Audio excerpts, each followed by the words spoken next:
रॅलीवर प्रशासनाने कडक पाऊल उचलले आहे। जिल्हाधिकारी मोहम्मद रोशन यांनी शांतता व सुव्यवस्था बिघडू नये म्हणून विजय देवणे, संजय पवार आणि इतर नेत्यांना बेळगाव जिल्ह्यात प्रवेशबंदीचा आदेश जारी केला आहे।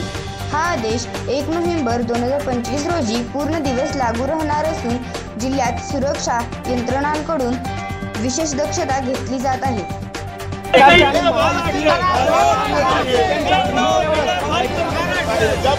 अनेक वेळा 1 नोव्हेंबरला ह्या सीमा भागाच्या टोल नाक्यावर आंदोलन केलं आहे। ज्यावेळी कर्नाटक सरकारला आंदोलन होतं हा त्या सरकारचा पूर्वीच आम्हाला आढळतोय, म्हणजे मराठी महाराष्ट्र सरकारचा स्थिती आहे।